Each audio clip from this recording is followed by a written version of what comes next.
Welcome to Everything Co-op, bringing you information on how cooperatives can help improve your quality of life.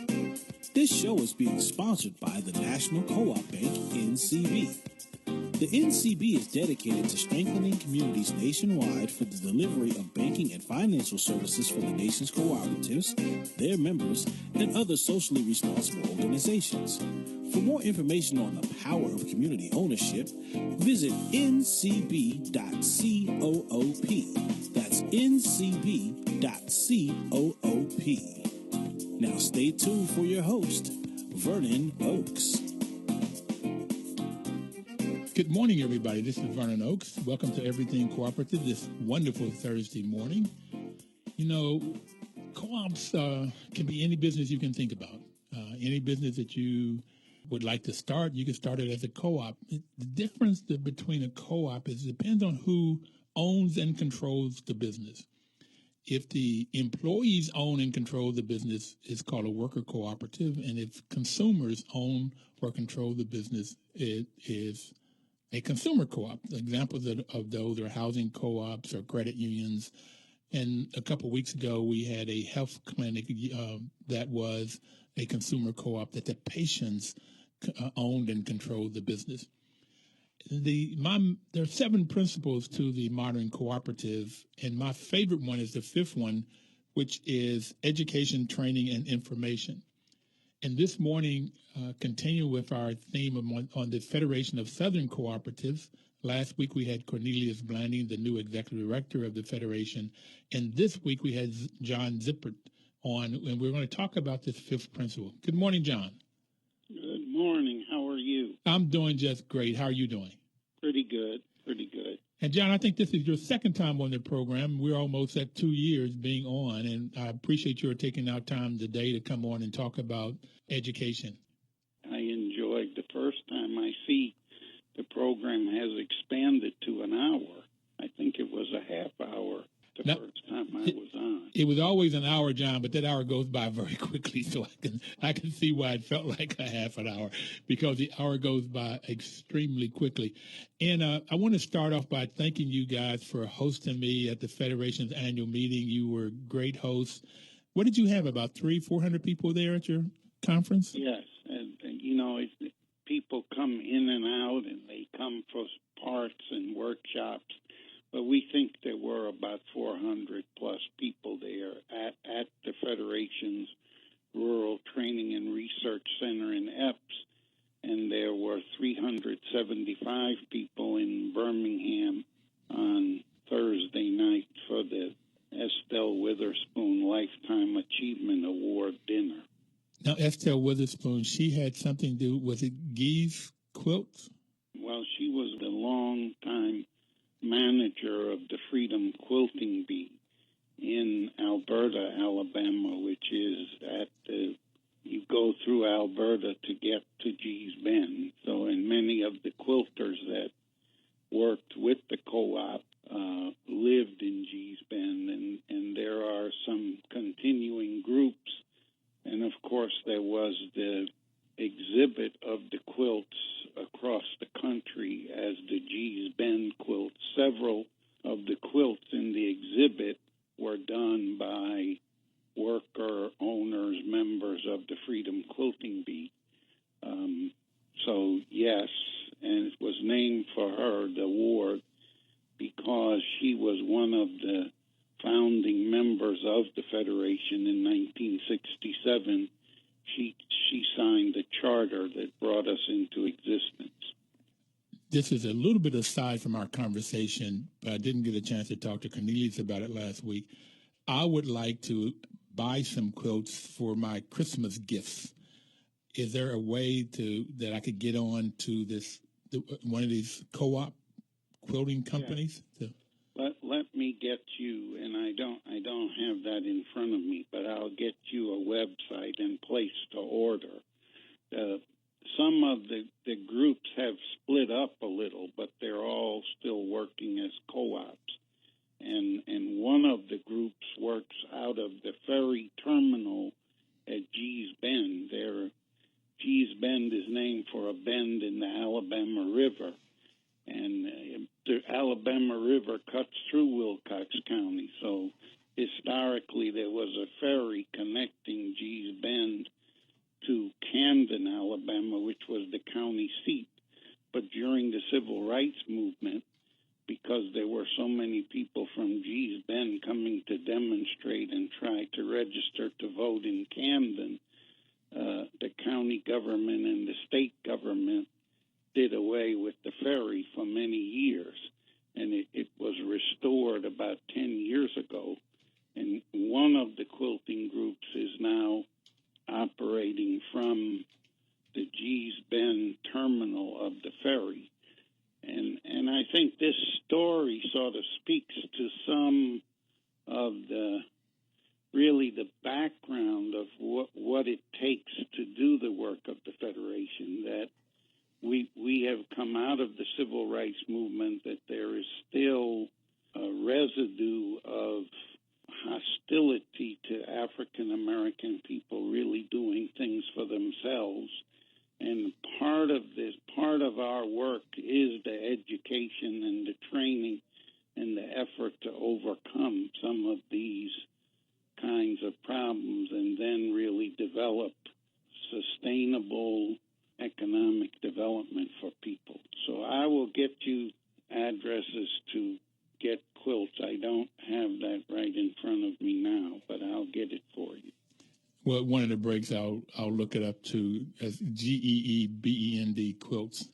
So I'll look that up also and see if I can bring it to maybe some other people out there would like to buy some quilts. But you mentioned something that I want to talk about. You said their story is one of the reasons for the Federation is because the U.S. culture has been against African Americans owning businesses and doing things for ourselves, which is one of the reasons I like this co-op business. It's a way that people can come together and work together to create wealth and through owning their own businesses and learning about it. Tell me how this story fits into that. You made that statement. How does it fit into showing how African Americans can come together and create businesses and create wealth? Well, I think that case and many other places where the Federation is still working today in counties that have historically high rates of poverty, unemployment, out-migration, counties like Wilcox County, counties like Sumter County, where our training center is located, the Black Belt of Alabama, the Mississippi Delta, Southwest Georgia, coastal South Carolina. These are all places where there were high concentrations of black population because these were places during the period prior to the Civil War where there were significant plantations and the use of black labor to harvest cotton, rice, and other products. And then after the Civil War, many of those people were tenant farmers and continued to work the land. Almost all black people in this country can trace their roots back to rural and the agricultural base in the South, where people were in the past enslaved, and they came out of slavery into tenant farming and plantations. Some of the people were able to buy land. In fact, the high point of black land ownership in this country was 1910, when black people owned 15 million acres and were a significant, over 1 million black people engaged in agriculture. And unfortunately, due to economic pressures, racial pressures, and other difficulties, that the ownership of black land has decreased from 15 million acres to about 3 million acres today. So the Federation came out of that whole struggle and that whole history, the civil rights struggle, the struggle for people to retain their land, And the Federation has organized agricultural co-ops, rural credit unions, handicraft worker producer co-ops, and various different other, some housing co-ops, various different kinds of cooperatives out of that history and background. And so that really requires people to have an education and understanding, because my concept of education is that you have to real co-op education, you have to understand it in your head, you have to understand it in your heart, and you have to use your hands and body and full self to carry it out. So some of this is learning new things, and some of this is unlearning some bad habits of views that have been instilled in people, that they can't succeed, that they won't be successful, they can't work together with other people, and all. It's overcoming some of those attitudes and myths that in many ways are reinforced, I think, in the whole public education system in this country. There are very few places where they talk about the cooperative principles and talk about cooperatives when they're teaching economics or how to live a good life. And I think your program is an effort to counteract some of that. It really is, and that's why the National Co-op Bank is sponsoring this program, to get people the information they need to understand a co-op and get the education. And I really appreciate what you said of overcoming the attitudes and myths. And it takes me all the way back to my first days of teaching mathematics. And the belief system was, I taught it at San Diego State University and in the Afro-American Studies Department. And the belief was the self-fulfilling prophecy. If teachers believed that blacks couldn't do math, then they couldn't. They would do things to make sure that they couldn't. And this is what was happening in a lot of the white universities and with white teachers, where if you believed that blacks could do math, then that was the premise by which you could start, and more often than not, you could teach blacks too. Now, we have to take our first break. First 15 minutes, it goes by very quickly. If anybody has a question of John or myself, please call in at 1-800-450-7876. We'll be right back. Don't touch that dial. News updates on the web at WOLDCnews.com.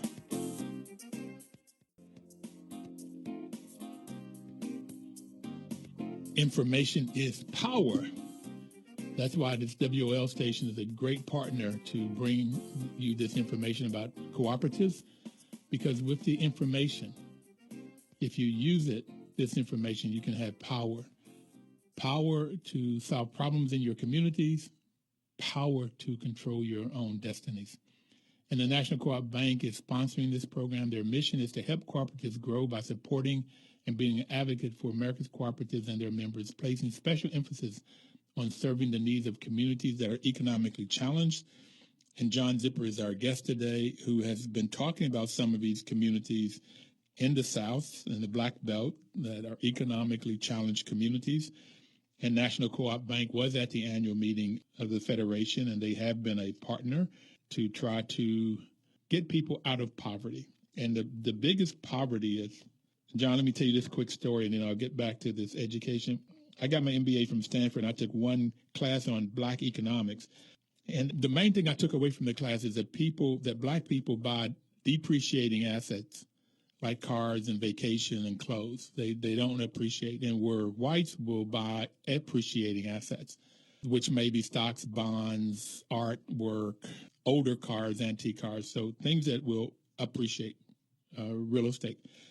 But since I have lived 40-some years now after that program, I've learned that people that have a poverty mentality will buy depreciating assets, and people that have a wealth mentality will buy appreciating assets. It's not black or white. It's just too many black people have these myths that you've talked about, and that's that poverty mentality that we've learned and we've been taught, that we can't succeed, that we can't work together, the things that are myths that help us to stay in poverty. And so changing those attitudes is a big piece of the education that Federation is about and that I have been about in my teaching days and every day that I teach. So let's talk about, we have talked about the possibility of starting a community college in Epps, Alabama. What do you think about that idea? I mean, we talked about it a little bit when we were down there. Well, it's an idea. Well, let me begin by saying that the Federation has a rural training and research center in Epps, Alabama, on 1,300 acres of land that we own together with a local corporation called the Panola Land Buying Association. We acquired this 1,300 acres of land through a long struggle and lawsuits and people being evicted from plantation. That's another whole story. But we acquired this land in 1970. The center is on 375 of those acres. We have a dormitory there, which we can house between 40 and 80 people, depending on whether we have 2 people in a room, 3 people in a room, or 4 people in a room. When we have youth events, we usually put 4 people in a room, but it with older adults, we usually put 2 people in a room. So we have a dormitory, we have a kitchen, we have a large auditorium-type building, we have some classroom spaces, we have various demonstrations, including various gardens, organic and non-organic. We have a goat herd where we're raising goats that we spin off to producers who are part of a co-op. We also, a good bit of our 1,300 acres is wooded in trees, so we have various demonstration plots related to trees and timber and non-timber type products income that you can make from the forest while the trees are growing. So we have a rural training center. We have some facilities.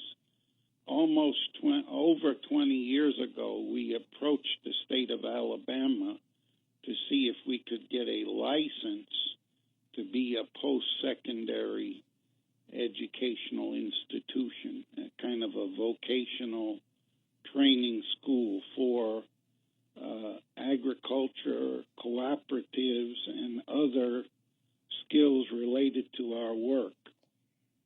The barriers for us to do that in terms of the credentials of the faculty, the need for a library and significant number of books, and some of this predates the whole computer revolution, where you basically have every library in the world in your pocket. At your fingertips, yeah.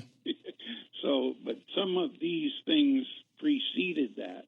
There was also the issue of financial stability, that they wanted to see, because what we were trying to do was become a licensed post-secondary education, then institution, then to be able to access federal student aid to help young people from these communities get the education. The process has been, there were so many barriers. We basically decided to do short courses, things like Co-op 101, where we taught people the co-op principles and what co-ops were about and how they could use the cooperative as a way to change their community. We have done some more extensive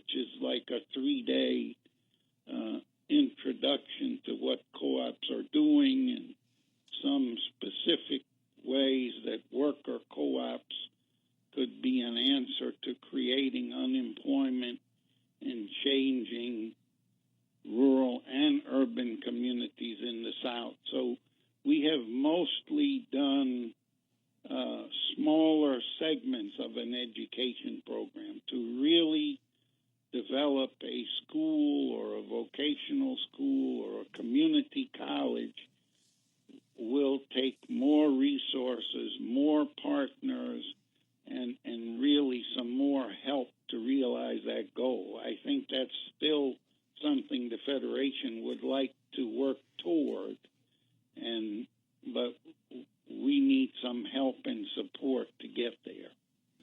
I don't know if that was a long way around to answer your question. So we have some of the building blocks of that kind of vocational training school, but there are some other things we need to add to that. Well, I met a gentleman from the Rural Community College Alliance, and they have 600 members, and their goals fit right in sync with your goals, with the Federation goals. I came about this conversation because about 4 years ago, I figured out what I want to be when I grow up, and that was to continue to promote co-ops, create co-ops, or develop co-ops. First, there were going to be housing co-ops, and the more I've learned about other co-ops like worker co-ops, I want to help create those. And then the third one is which is what we're talking about now, was I had wanted to try to see if I could get current institutions like the Howards or the Stanfords or even Bluefield State, where I got my undergraduate degree from, to create a division in co-ops, whether it's you have an MBA, maybe you could have a cooperative master's in business administration, but to get people to more interested, or to start a school that just focus on co-ops. And that's the business of co-ops and why they function, why working together functions, and how the socialization of co-ops, how that works. When you get a group of people together, working together to help solve problems together, and to figure out when there are going to be disagreements, how to resolve those disagreements, because there will be disagreements. When you have two or more people together, you're going to have disagreements. I even sometimes have disagreements with myself, John. So it's how you resolve the disagreements. So that's what when I came down there was one of the ideas, because I knew you were doing training. I didn't even know that you had all of this that you just described in terms of the facilities and the classes that you're doing. How to expand those classes to this community college, and maybe getting the help from this Rural Community College Alliance, or there's another alliance, and I'll get their name, of all community associations in the U.S., to try to figure out how we can get the funding and the stability that you're talking about. And I would love to work with you on this if this is something that you all would like to do. I have to take our next break, though. If you have any questions or comments of John Zippert or myself, call in at 1-800-450-7876. Anything to do with co-ops, we'd like to hear. John has been in this for 45 years, and he's only 46 years old, so he's been doing it a long time. We'll be right back. Please don't touch the dial.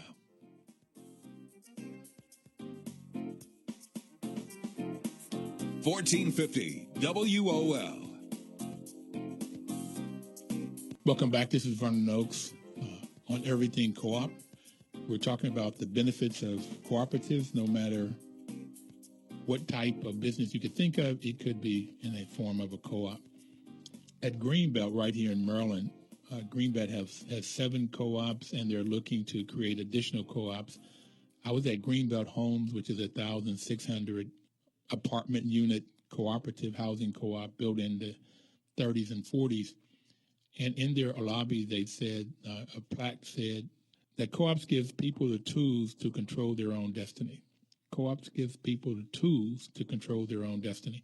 And that was huge for me, because those tools turn out to be education, knowledge, to change bad myths that John has already talked about. John Zippert from the Federation of Southern Co-ops. and also give new information to get knowledge so people can make informed decisions. And when folks make informed decisions, they make better decisions, and therefore they control their destinies. It seems to fit. So what we're talking about today is this fifth principle of cooperatives is education, training, and information. And John has been talking about how the Federation has a training center in Epps, Alabama. Epps is 115 miles or so south of Birmingham. And why this education is so extremely important. So, John, the other association is the American Association of Community Colleges, and they have methods for helping people start community colleges. But I also did a little bit more research on how to start a college, and it seems like the same way you start any business. They talked about 7 ways. That right in the middle of that is a business plan, figuring out first thing is the purpose of the college, and we've already talked a lot about that. Getting advice and funding, preparing a business plan, going to the state and get the regulatory and founding requirements. Like, I would doubt that you'd have to have this huge library today because, like you said, that was 20 years ago and the computer wasn't as big as it used to be, and you could probably do a lot of classes on the computer online. Marketing the college and getting accreditation. So I think you've got a tremendous foundation with what you already do and knowledge that people already have of what you do in your area. And the reason that co-ops are formed most of the time is because to solve some community issue. And from everybody that's been on this program almost 2 years now says that co-ops normally provide as good as, if not a better product or service for the same, if not a lower price. So I would think that a Federation community college could provide an excellent education at the same, if not a lower price for its clientele in these rural communities. Do you think you could do that?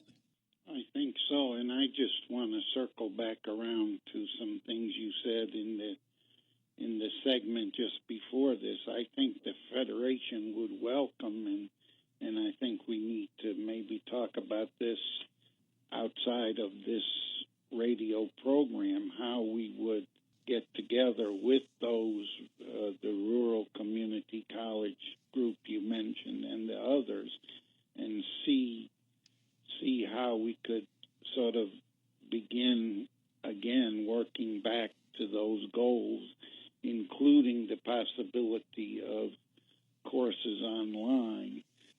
So we welcome those partnerships. We welcome your help in connecting us with the right people there and in other places.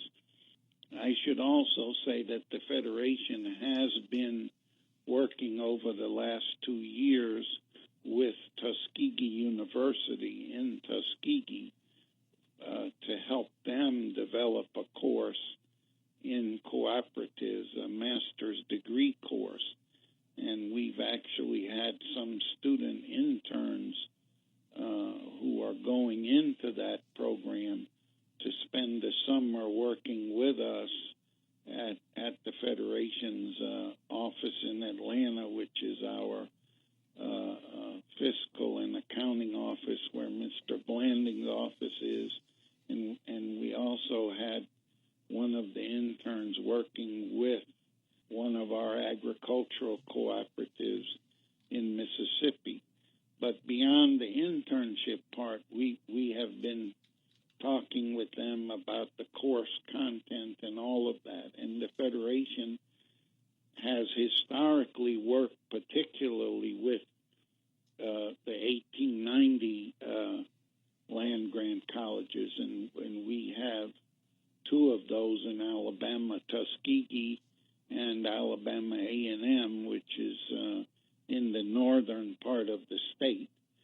You know, so I think we really want to explore this. I think one of the issues that's going to come up is that, you know, most of the community colleges that I have seen are state supported, and how we work around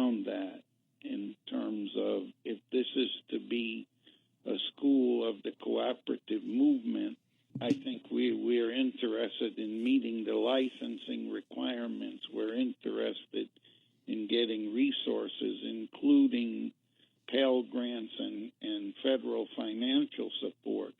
I'm not sure we want to be the same as all of the other community colleges in Alabama that are part of a state network, so to speak. The other thing is that internationally there are a number of co-op schools.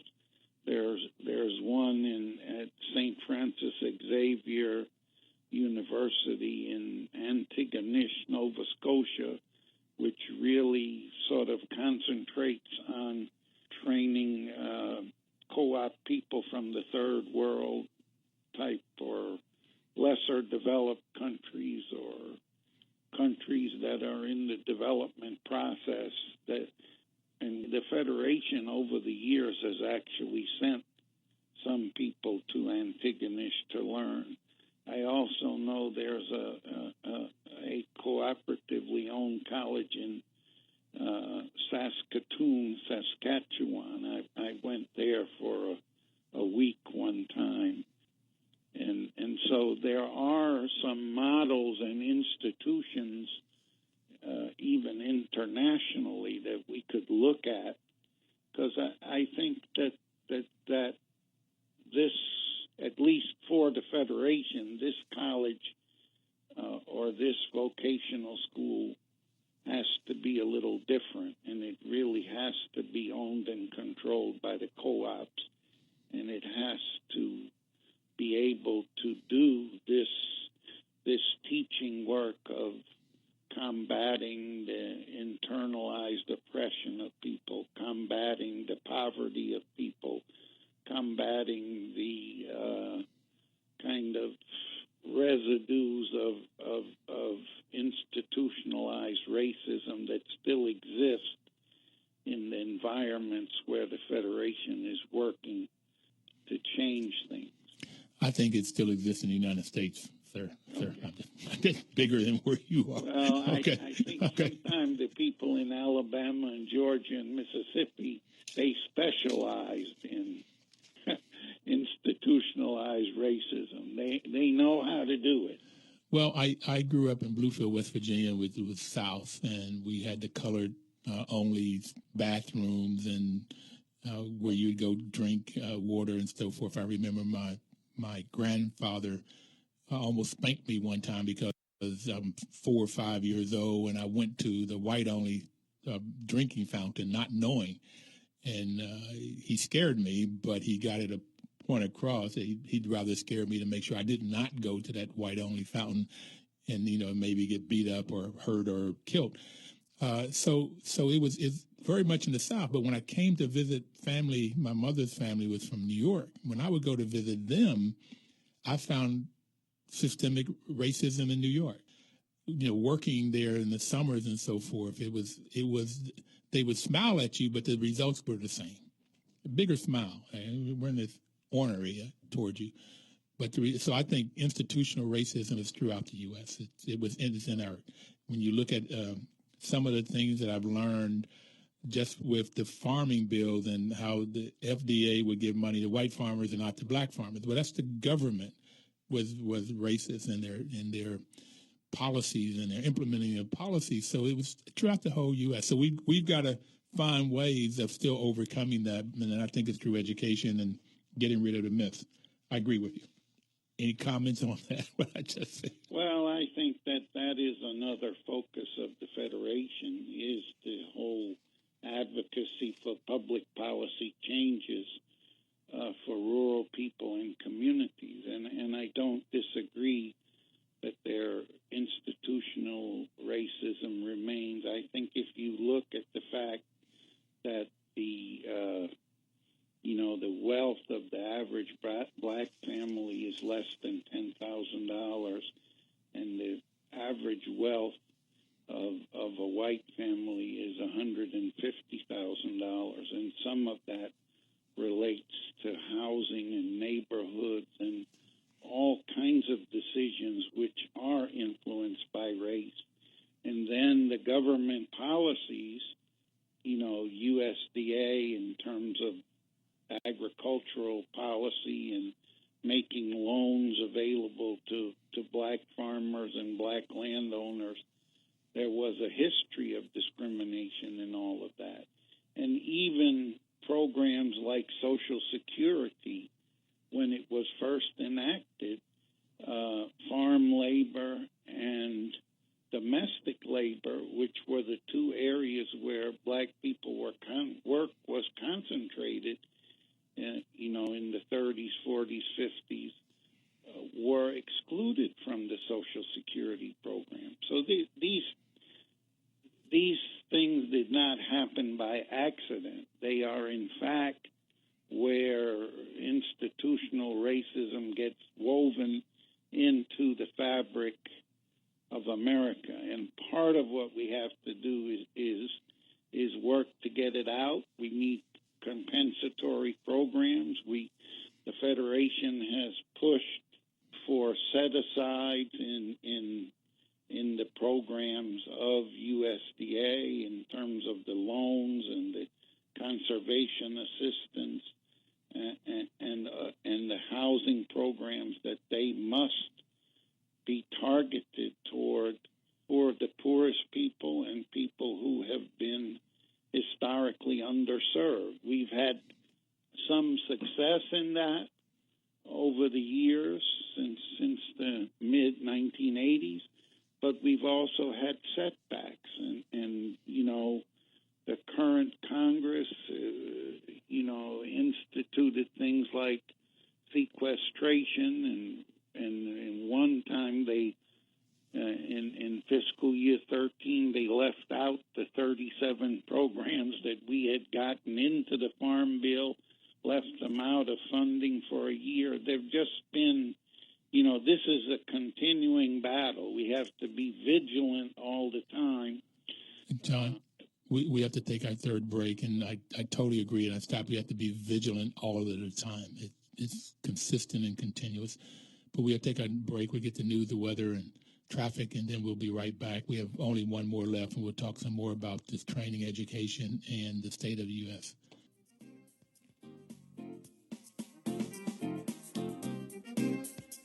News updates on the web at WOLDCnews.com.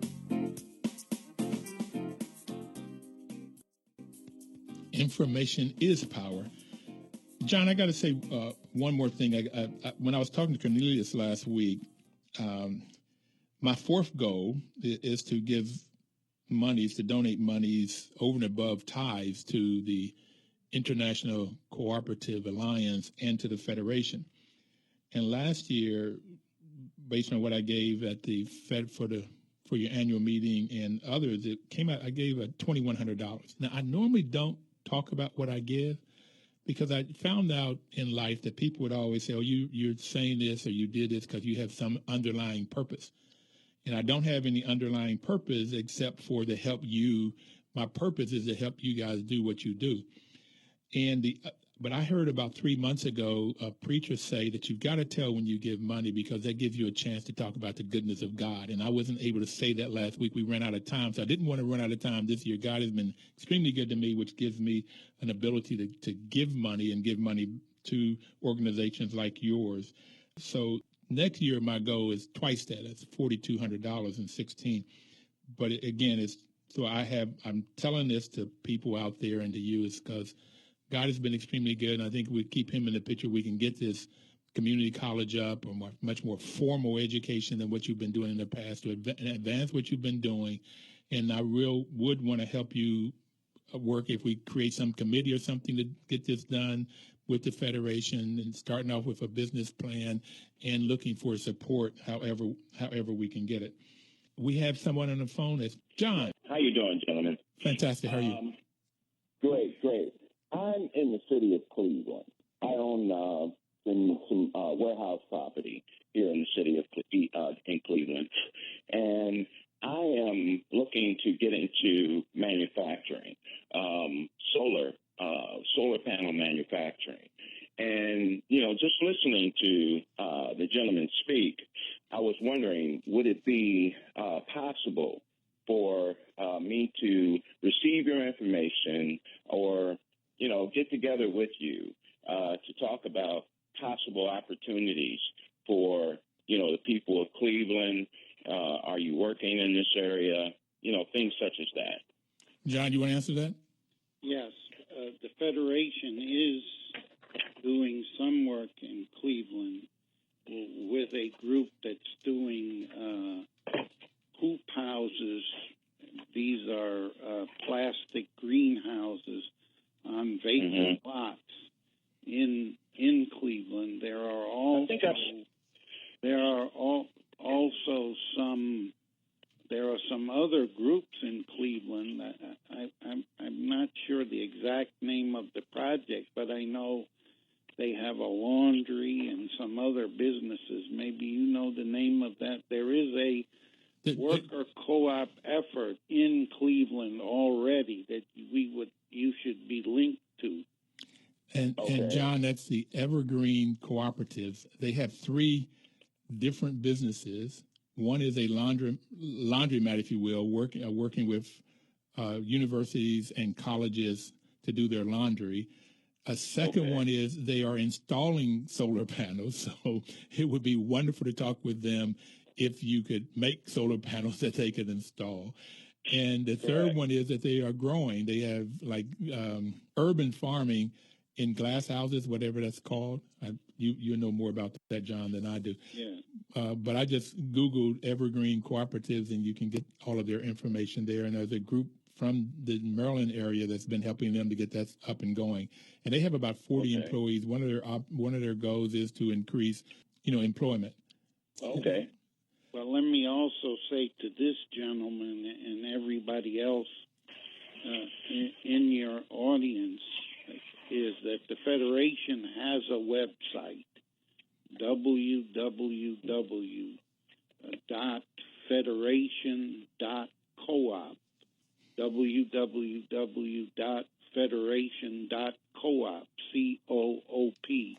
And the .coop is a URL that's reserved for cooperatives. You might have spoken about that. I have in the past. On other programs. So www.federation.coop. And let me also say that on that website, there is a way to contact us for this gentleman to get further information, but I do think Evergreen is a good starting point for him. Great. But this website also has a way to ask for information and to donate funds.